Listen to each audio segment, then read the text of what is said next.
Hello student, welcome to digital classes. This video is for class 7 science, chapter number 9, and the chapter is soil.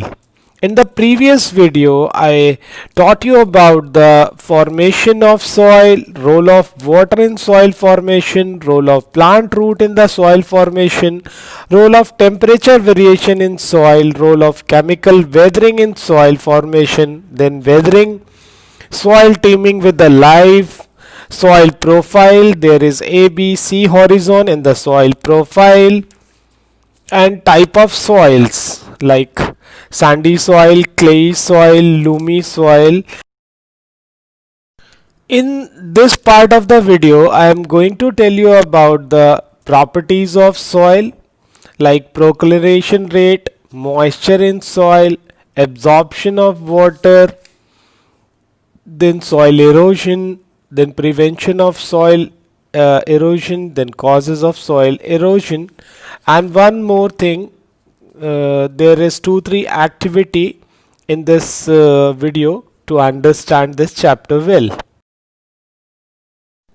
Now the properties of soil. There are 3 properties of soil which are absorption of soil, moisture of soil, and the third is percolation of water. Now the percolation rate of water in soil. Percolation means the rate at which the water passes down through any material. In other words, the percolation rate of water in soil is described how water or liquid passes down or penetrate through the soil and go deep inside. So the percolation property of any material is linked to its porosity. Different soils have different porosity, therefore water percolates differently through different soils. But the absorption and percolation is different. Let us understand this. Absorption means when the clay soil or a loamy soil absorb water more, means it can hold large amount of water within its particle of soil. We read about loamy soil. Loamy soil has good water holding capacity. It means that it absorbs water in good quantity, and percolation means that how much water can allow to go deep inside the soil. Like the sandy soil, the soil contains a large amount of sand particle and very small amount of silt and clay particle. Sandy particles are quite large, so large particle cannot pack themselves closely and there are large number of gap, so water can percolate very easily. Now I am going to differentiate the absorption and percolation. The water holding capacity or water absorption of the capacity of different soil is different. The sand hold less water, has a high percolation rate than clay soil and loamy soil. Now I think you all understand what is percolation or what is absorption. Let us do an activity number 4 in our book to understand better. Now the activity number 4 is to determine the percolation rate of water in a soil. The material required for this this activity are PVC pipe, diameter is equal to 5 centimeter, length is equal to 20 centimeter. Open from both the ends, means the pipe must be open from both the end, means they are allowed to flow water in both direction. Now procedure, follow the step given below in our activity. Choose the place or places where you would like to perform your experiment. Fix one end of the pipe into the soil up to a depth of 2 to 3 centimeter.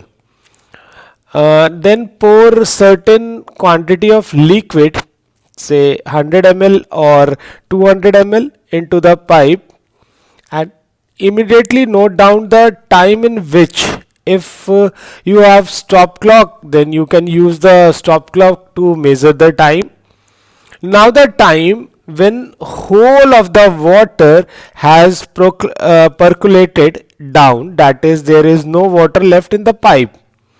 Record your observation, and now we are able to, or we can check the percolation rate by calculating it.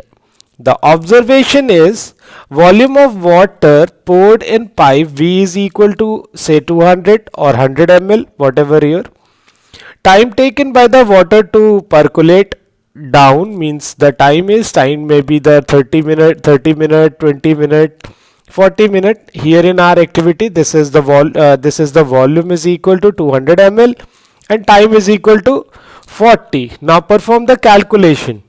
Percolation rate of the water in soil is equal to, the formula is volume of water percolated upon the time taken for percolation. So this is 200 by 40, which is equal to 5 ml per minute. The result percolation rate of water in the soil is 5 ml per minute.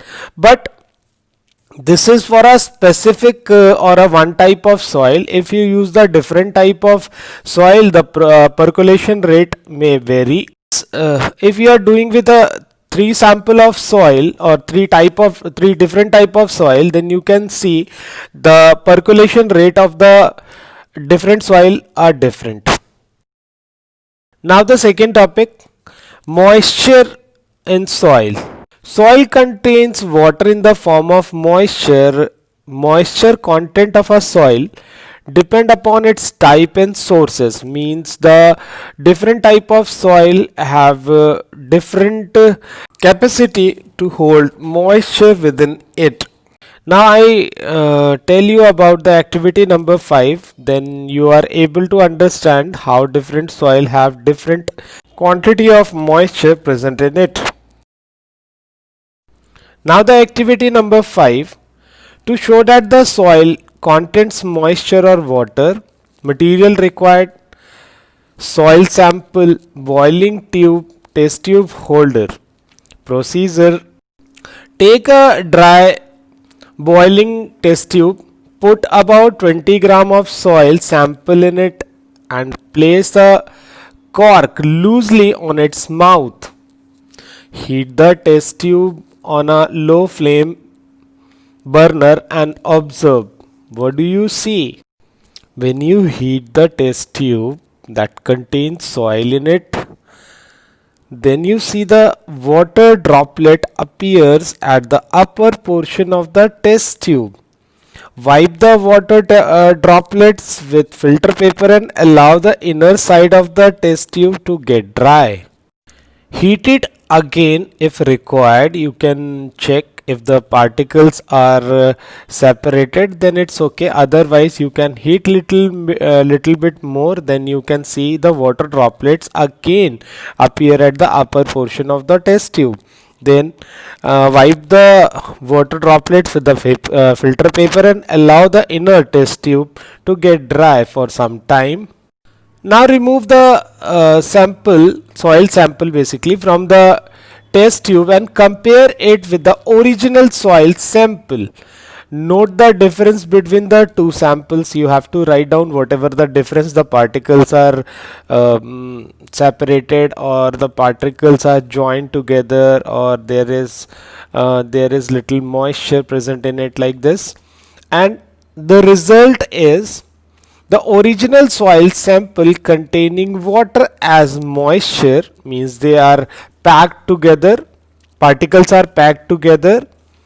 The soil after drying become granular, means the particles are separate from each other, means you can see the particles differently, and light in color because there is no moisture present in it. Now the explanation about this activity. When the soil sample is heated, water in the sample evaporates, moves up and condenses on the cooler inner wall of the boiling test tube. You can see when you heat a little sand, you can see or watch the water droplets at the upper portion of the test tube. Means first the water get evaporated, at the upper portion it condenses again and become water. Now from the activity number 5, we have two sample of sand, one with moisture and one without moisture. By using weighing machine, you can weigh the sample of two soil. In this activity, this is in activity number 6. One with moisture has the weight of 62.5 gram, and another without moisture is 53.30 gram. Then you can subtract these masses and you get the difference, that is around 7.2 gram. This 7.2 gram shows that the difference in the moisture between two soil. Now the third, absorption of water by the soil. We have studied in the previous section that different soil have different water holding capacity. Like the loamy soil is the best water holding capacity and sandy soil is very least water holding capacity, as its percolation rate of water is very high due to the particles are very porous. Now let us understand about the absorption capacity by using the activity number 7 that is given in our book at page number 137. Now the activity number 7. To study the water retaining or water absorption capacity of various soil. Material required: measuring cylinder 3, capacity is 50 ml. Glass funnel 3, sample of sandy, loamy and clay soil. Now the procedure: place 3 empty and dry measuring cylinder on the table. Label 1, 2, 3. Place one funnel on each of the cylinder. Set the filter paper cone in each of the funnels. Then place 50 gram of sandy soil, loamy soil and a clay soil in the different beakers, say 1, 2, 3 respectively.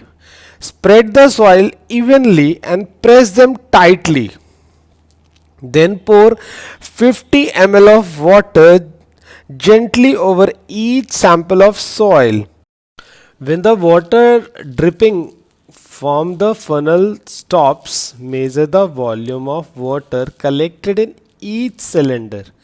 Record the data obtained. Observation: mass of each soil taken 50 gram.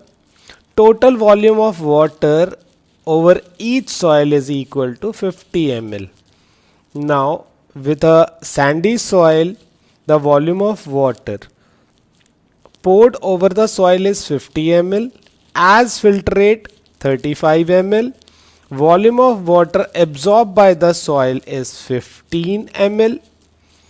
Loamy soil, this is poured water the soil 50 ml. As filtrate 23 ml. Volume of water absorbed by the soil is 27 ml. In the clay soil, pour over the soil, means pour water over the soil is 50 ml. As filtrate water is 14 ml. And the volume of water absorbed by the soil is 36 ml. Now the percentage of water you can calculate by volume of water absorbed by the soil upon the total volume of water poured multiplied by 100. In case of sandy soil, it's 15 upon 50 multiplied by 100. This is 30%. In loamy soil, 27 upon 50 into 100, which is equal to 54%. And in clay soil, 36 upon 50 into 100, which is 72%. Taking density of water is 1 gram per ml. Result: percentage of water absorbed for the three soils studied here are sandy, which is 30%, loamy, which is 54%, and clay, which is 72%. Means the water holding capacity of clay soil is the maximum and the water absorbing capacity of the sandy soil is the minimum. Now the conclusion: water retaining capacity of the soil by descending order. First is the clay soil, then loamy soil, then sandy soil. That is, clay soil can retain more water than loamy soil, and loamy soil retain more water than sandy soil. So the water holding capacity of the loamy soil is the most, and that is why the loamy soil is ideal for growing crops like wheat, sugarcane, cotton, jute, pulses, and oilseed. Vegetables are also grown well in this soil. I already discussed about the soil and crops in the previous video. So in this video I just tell a short wheat and gram both clay and loamy soil, paddy both clay and loamy soil, lentils, masoor, pulses, loamy soil, soil which drain out water easily, cotton, sandy soil or loamy soil which drain out water easily and hold lot of air in it. Our next topic is soil erosion. Topsoil is soft and light. It can be carried away easily by wind or washed away by flowing water. The process of carrying away the topsoil by wind or by the flowing water is called soil erosion. Soil compaction, low organic matter, loss of soil structure, poor internal drainage, salination, and soil acidity problem are other serious issues related to the soil. Surface water runoff occurs whenever there is excess water in a slope that cannot be absorbed into the soil or is trapped on the soil surface. Soil erosion is a natural process. Erosion of bare soil, soil with no vegetation cover on it, is very severe. Erosion of soil by water is very severe on the steep slope of the hill and in the area which have very heavy rainfall. Erosion of soil by wind occur mainly in the dry or a desert area. Now the causes of soil erosion. First, deforestation, overgrazing, flood and heavy rainfall or improper farming. We can prevent soil erosion by planting more trees and cut less tree, means we do afforestation. Overgrazing in a sample patch of land should be avoided. And the third is terrace farming should be adopted in hilly areas to prevent soil erosion. See, planting more trees and grass, root of the trees bind the soil particle together and prevent soil erosion. Grasses cover the bare soil and prevent soil erosion. Tall trees act as a wind screen or barrier and prevent soil erosion by reducing the wind speed. By step farming, in hilly areas the step farming method prevents soil erosion by reducing the speed of the flowing wind. It is also called terrace farming. By constructing dams, check dams and river embankment. The embankment of the rocks and stone allows the river banks and check dams prevent soil erosion. By preventing overgrazing. Overgrazing by animal result in the removal of the green cover on the land. Bare soil suffer erosion severely. So by preventing overgrazing, the green color on the land is protected. As a result, soil is not eroded by wind as well as water. I hope everyone would understand what I taught in this video. If there is a problem, you can ask within a class to clear your doubt or to raise your doubt.